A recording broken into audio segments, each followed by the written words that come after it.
Graça e paz, amados. Glória a Deus. Amém. Estamos aqui para mais uma live. Em nome do Senhor Jesus. Trazendo da parte do Senhor uma reflexão nesta... Não é mais tarde, já é início de noite. Para que nós possamos tão somente nos alimentar. Não é verdade? Quero mandar aí a minha paz do Senhor também, sabe para onde? Lá para o interior de Lajes do Cabugi, fica lá perto de Pedra Preta, lá para Aguadas. Um pouquinho depois de Aguadas, 6 quilômetros mais precisamente. Lá onde se encontra minha irmã Wanda, que muitos de vocês conheceram durante o congresso da família. Ela, também para tia Neném, para Chico, meu primo Chico também, que todos lá são irmãos, amém? E também para Silvaneide, que está dando um apoio lá à minha irmã. Que a graça e a paz do Senhor estejam no meio de vocês. Também quero compartilhar com os irmãos, o tempo é curto, né? E a hora se passa. Lá no livro de 1 Pedro, no capítulo 2, no versículo 2, que diz: desejai ardentemente, como meninos novamente nascidos, o leite racional, não falsificado, para que por ele vades crescendo. E o 3, se é que já provastes que o Senhor é benigno. Amém, glória a Deus. Meus amados e queridos irmãos, o Senhor Jesus, quando Ele tem um propósito em nossas vidas, Ele nos pede que nós venhamos a crescer no conhecimento e no entendimento da Sua Palavra. Isso se faz necessário com o abrir da Bíblia diariamente para que o Senhor possa nos dar as instruções necessárias e o conhecimento para que a gente vá bem e viva bem. Não é verdade? E aqui Ele nos trata como meninos nascidos novamente, ou seja, recém-nascidos, criança. Sabemos que quando nós aceitamos a Jesus, nós vivemos nos primeiros momentos, primeiros anos de vida, descobrindo aquilo que Deus é em nossas vidas e a gente nem sabia que era, não é verdade? Porque verdadeiramente Ele tem cuidado de nós, independente da sua religião, independente do seu credo. Meu amado e meu querido irmão, só quero dizer que Deus é o Criador e nós somos a criatura. Quem quer crer que creia, quem não quer crer, mas é desse jeito que acontece. E nós sabemos que Ele, como um verdadeiro Pai, um Pai amoroso, Ele quer nos dar esse conhecimento para que nós possamos crescer fortes e saudáveis, sadios diante dEle, dizendo não a tudo aquilo que porventura possa comprometer o nosso relacionamento com Ele e a nossa caminhada sobre a terra. Porque mediante os nossos atos, mediante a nossa postura, aí é que nós estaremos caminhando em segurança ou não. Vai depender justamente da postura de cada um de nós. E isso nós não trazemos do berço, muito pelo contrário. Observe que os filhos, eles aprendem com o pai, com a mãe, no dia a dia ali, no conviver da família, né, do lar. Nós vamos adquirindo conhecimento na proporção que vamos crescendo. E o Senhor, Ele se preocupa com isso, porque Ele quer que nós cresçamos saudáveis. Quantos crescem aí, mas não têm saúde, não é? São deficientes físicos ou até mesmo espirituais, porque eles não desenvolveram da forma pelo qual Deus tinha proporcionado em suas vidas. Mas isso, meus amados, esse erro não está em Deus, esse erro está em nós, porque muitas vezes não tomamos a postura necessária para que possamos receber dele. E o 3 diz, se é que já provaste que o Senhor é benigno, ou seja, tudo que Deus tem preparado para mim e para você é bom. Ele não deseja nada de mal para nós, muito pelo contrário. Ele nos proporciona dias melhores. Porém, sabemos que devido ao pecado ter entrado no mundo, então nós teremos tribulações, dificuldades, e essas dificuldades muitas vezes tem comprometido o nosso caminhar sobre a terra. Eu lembro de uma passagem bíblica que fala sobre a vida de Davi, quando Davi ainda era pequeno. É tanto que a própria palavra de Deus trata como o pequeno Davi. Observe que Davi, quando ele estava no seio ainda da sua família, ninguém conhecia Davi. Interessante que as pessoas já conheciam os irmãos de Davi, porque eram homens de guerra, faziam parte do exército do rei Saul. E ali, Davi, cuidando das ovelhas no pasto, era serviço que não era para os filhos, inclusive, mas era serviço de empregado fazer esse serviço. Mas Davi, ele estava no campo.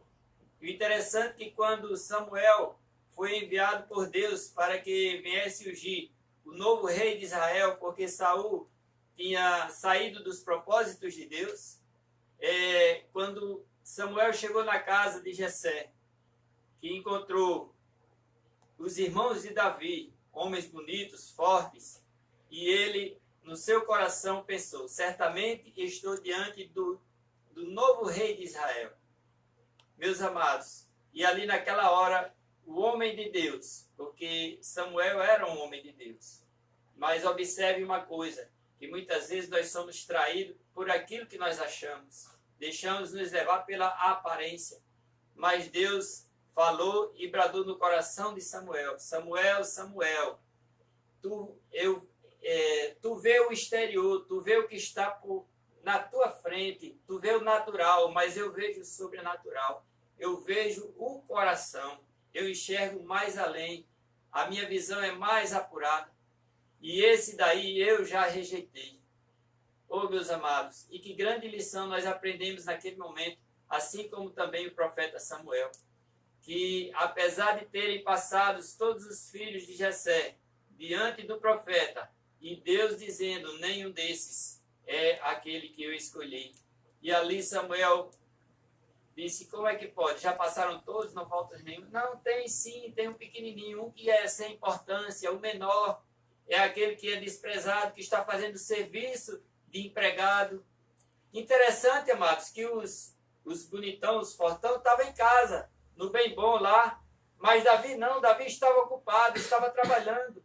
Deus não chama desocupado para a sua obra.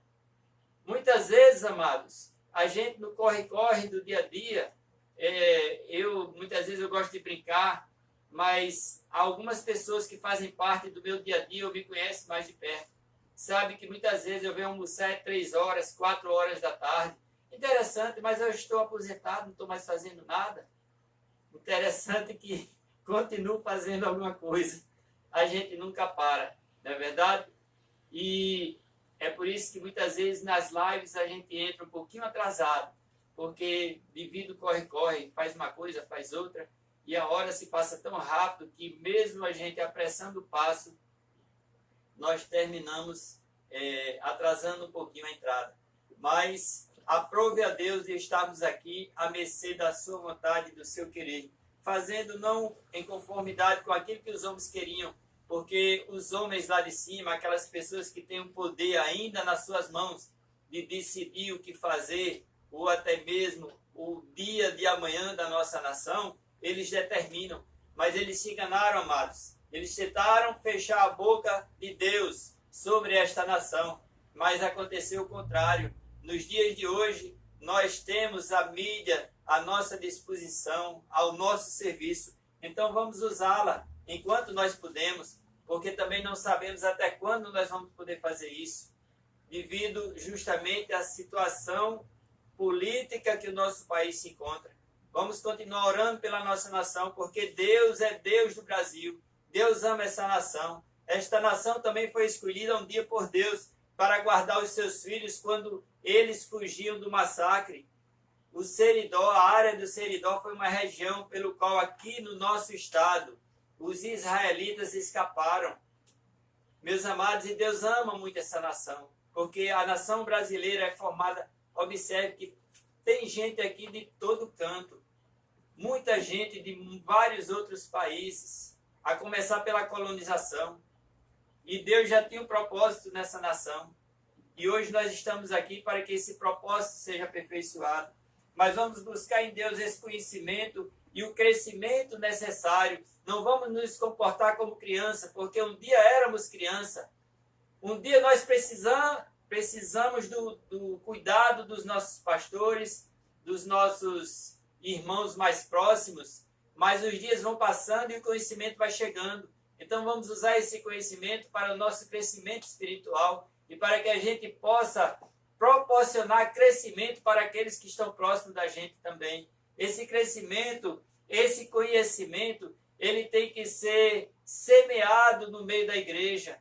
Ele tem que ser semeado no meio dos irmãos, para que nós possamos verdadeiramente crescermos juntos, não atrofiados, mas juntos. Essa forma que Deus quer. E tem uma segunda passagem que eu gostaria de com os irmãos aqui ler. É Romanos 8, versículos 13 e 14. Porque não é de qualquer forma que nós vivemos, existe uma forma certa de viver.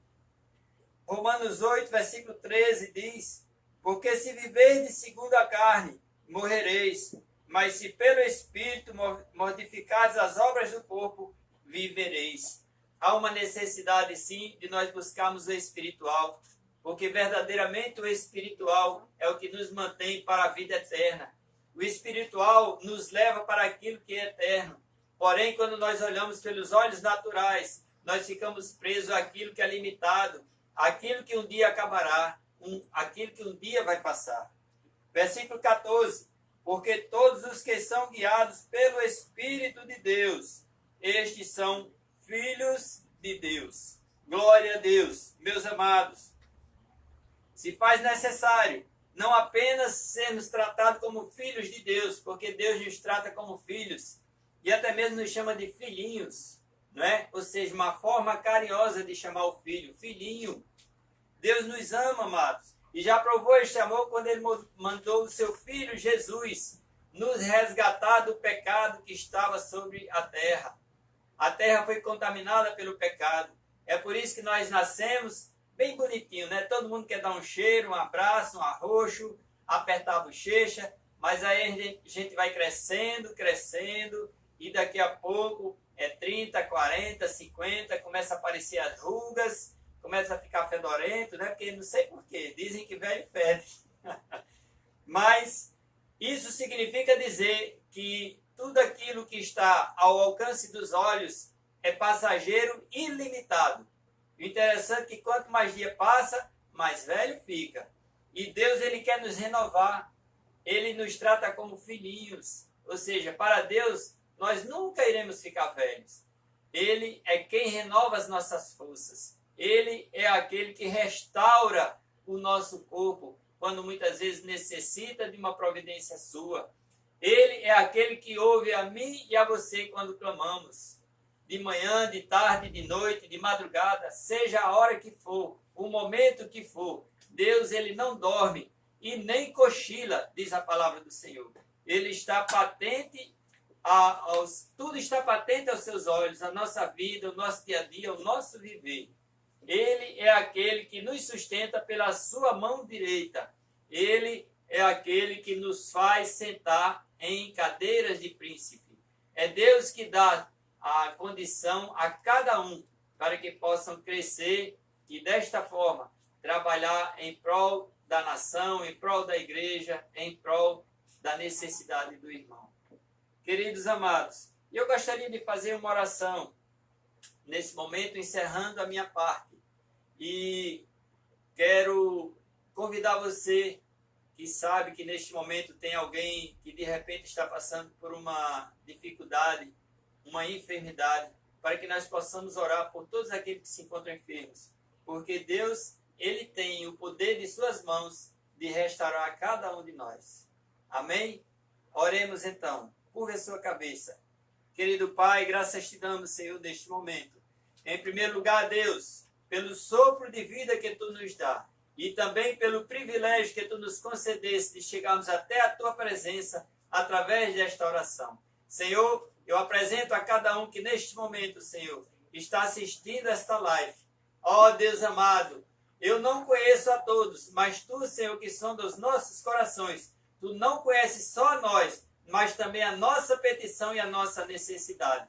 A tua palavra diz que antes mesmo que nós venhamos a abrir a nossa boca, tu já sabes aquilo que nós vamos falar. Deus, então, pela tua onisciência, pela tua onipresença e também, Senhor, pelo teu poder, eu te peço, Deus, que tu visita cada um neste momento.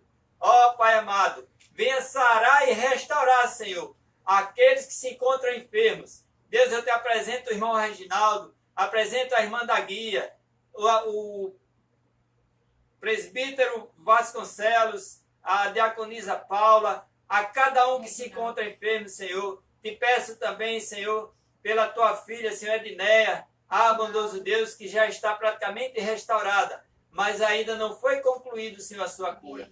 Ó, bondoso Deus, a tua filha Grace também, Senhor, que se encontra necessitada de uma providência tua. Ó, Deus amado, clamamos a ti, porque sabemos, Deus, que o nosso socorro provém dos céus. O nosso socorro, Senhor, está em tuas mãos. Pai, tu apenas espera que nós venhamos abrir a nossa boca e apresentar nossa petição, porque com certeza aquilo que há de ser feito já foi feito e determinado por ti. Deus amado, que a cada um que colocou diante do teu altar agora, neste momento, a sua petição através desta oração, Deus, que não fique sem resposta, Senhor, que tu venhas com a tua providência na vida de cada um deles. Abençoa a nossa semana que se inicia hoje e seja na vida da tua igreja, para a honra e glória do teu santo nome. E quem crê, diga amém.